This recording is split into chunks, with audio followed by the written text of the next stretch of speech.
Bien, bonjour à tous et à toutes. Donc nous allons commencer cette dernière matinée de Graphe sur le thème des raisons d'espérer.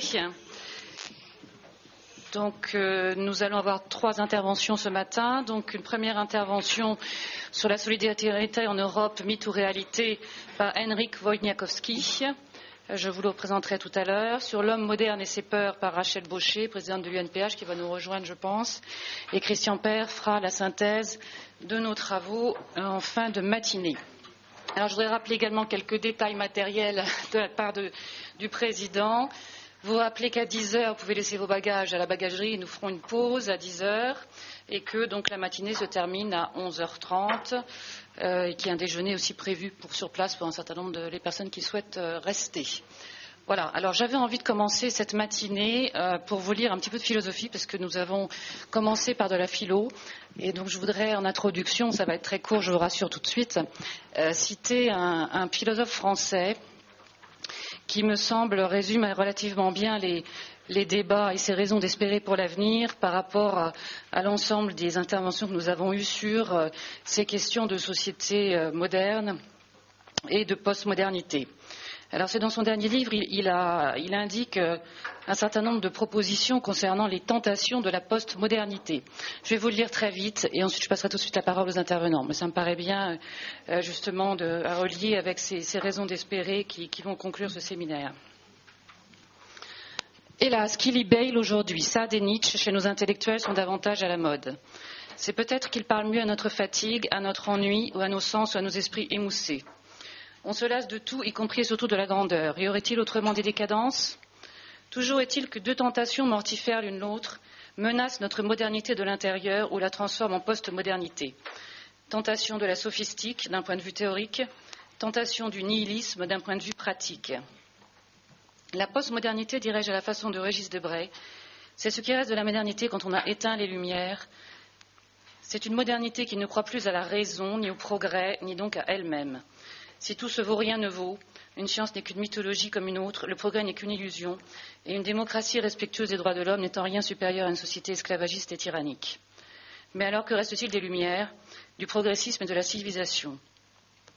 Que le progrès ne soit ni linéaire ni garanti, c'est une évidence. Cela justifie qu'on se batte pour lui, point qu'on y renonce. Là, ensuite, il fait tout un développement sur la sophistique et le nihilisme que je vous passe. Mais ce qui me paraît particulièrement intéressant, c'est la fin. S'il n'y a pas de vérité, il n'y aurait pas de connaissance et donc de progrès des connaissances. S'il n'y avait pas de valeur, ou si elle ne valait rien, il n'y aurait ni droit de l'homme, ni progrès social et politique. Tout combat serait vain, toute paix aussi. À cette double tentation de notre époque, donc la sophistique et le nihilisme, il est urgent d'opposer un double rempart, celui du rationalisme et celui de l'humanisme. Ces 2 remparts constituent ce qu'on appelle les Lumières.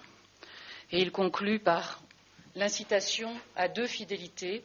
Une première fidélité qu'il cite comme la fidélité de la raison, du progrès et des connaissances, en parlant de l'histoire des sciences. L'histoire des sciences avance par approfondissement et rature, par essai et élimination des erreurs, mais elle avance. Le progrès, souligne Bachelard, est la dynamique même de la culture scientifique, ce qui nous parle particulièrement à nous dans le monde médical.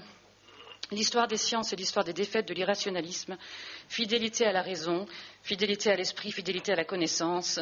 Comme disait Kant après Horace et Montaigne, ose savoir, ose te servir de ton entendement, ose distinguer le possiblement vrai du certainement faux. Voilà une des premières fidélités du progrès de la raison.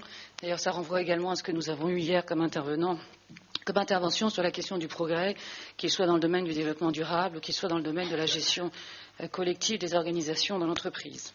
La deuxième fidélité à laquelle appelle Comte Sponville est la fidélité à l'humanité et au devoir d'humanité. Ce que j'appelle l'humanisme pratique, qui n'est pas une religion mais une morale. Il n'est rien si beau et légitime, disait Montaigne, que de faire bien l'homme et dûment. Faire bien l'homme, faire bien la femme, puisque l'humanité est sexuée, bien sûr, c'est l'humanisme en acte et le contraire du nihilisme. Il s'agit de n'être pas indigne de ce que l'humanité a fait d'elle-même, ni donc de ce que la civilisation a fait de nous. Le premier devoir et le principe de tous les autres, c'est de vivre et d'agir humainement.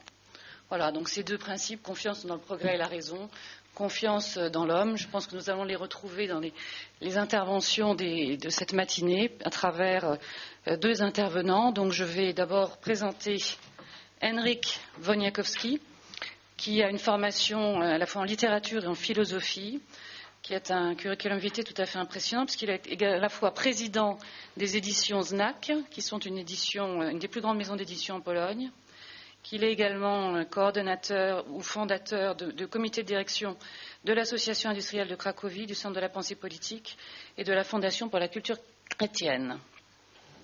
Monsieur Wojciechowski a été également membre du premier gouvernement de transition non communiste en Pologne, le gouvernement de Tadeusz Mazowiecki, si je prononce bien les noms. Et donc, il va nous parler de la solidarité en Europe, mythe ou réalité.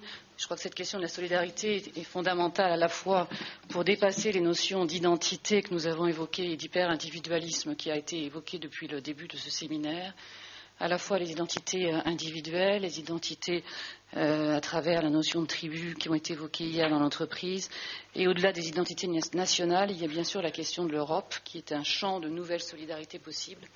Mais vous en parlerez sûrement beaucoup mieux que moi, donc je vous passe tout de suite la parole.